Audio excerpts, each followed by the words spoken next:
आपके साथ अंजना और आप देख रहे हैं आरपीएस समाचार। आइए शुरुआत करते हैं आज की खास खबर से। गेहूं की कटाई मड़ाई ने पकड़ी रफ्तार। ट्रैक्टर से एक साथ हो रहा दोनों कार्य। क्षेत्र सहित आसपास के ग्रामीण इलाकों में गेहूं की फसल अब पूरी तरह से पककर तैयार हो चुकी है और किसानों ने कटाई व मड़ाई का कार्य तेजी के साथ शुरू कर दिया है। खेतों में इन दिनों सुबह से लेकर देर शाम तक ट्रैक्टर और थ्रेशर मशीनों की आवाज गूंज रही। आधुनिक तकनीक के उपयोग से किसान एक साथ कटाई और मड़ाई का कार्य कर रहे, जिससे खेती का स्वरूप भी तेजी से बदलता नजर आ रहा।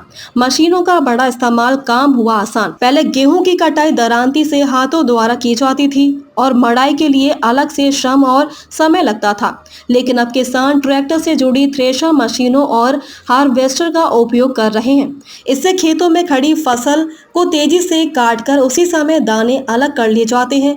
इससे काम की गति कई गुना बढ़ गई है, समय और लागत दोनों में बचत। किसानों का कहना है कि मजदूरों की कमी और बढ़ती मजदूरी के कारण मशीनों का सहारा लेना मजबूरी भी है और जरूरत भी। मशीनों के उपयोग से जहां एक ओर समय की बचत हो रही, वहीं दूसरी ओर लागत भी कम हो रही। कम समय में अधिक क्षेत्र की फसल तैयार हो जाने से किसान अन्य कार्यों में भी लग पा रहे हैं। बदलते मौसम के बीच तेजी। पिछले कुछ दिनों से मौसम में बदलाव और आसमान में बादलों की आवाजाही ने किसानों की चिंता बढ़ा दी थी। इसी कारण किसान अब तेजी से कटाई मड़ाई के कार्य निपटाने में जुटे हुए हैं, ताकि किसी भी प्रकार की बारिश या ओलावृष्टि से फसल को नुकसान न हो। अच्छी पैदावार की उम्मीद। इस वर्ष मौसम अनुकूल रहने के कारण गेहूं की फसल अच्छी बताई जा रही है। बालियां भरी हुई हैं और दानों की गुणवत्ता भी बेहतर नजर आ रही। किसान उम्मीद जता रहे हैं कि इस बार उत्पादन अच्छा रहेगा और उन्हें उचित मूल्य भी मिलेगा। खेतों में दिखा रौनक का माहौल। कटाई मड़ाई शुरू होने के साथ ही गांव में रौनक बढ़ गई है। खेतों में किसानों की व्यवस्था साफ देखी जा सकती है।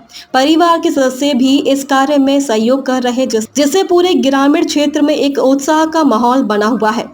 कुल मिलाकर क्षेत्र में गेहूं की कटाई और मड़ाई का कार्य तेजी से चल रहा। आधुनिक मशीनों के उपयोग से खेती अधिक सरल और तेज हो गई है। मौसम की अनिश्चितता को देखते हुए किसान सतर्क है और जल्द से जल्द अपनी फसल सुरक्षित करने में जुटे हुए हैं। खबरों में अब तक के लिए बस इतना ही। फिर होगी आपसे मुलाकात कुछ ऐसी खास खबरों के साथ। तब तक के लिए नमस्कार और देखते रहिए आरपीएस समाचार।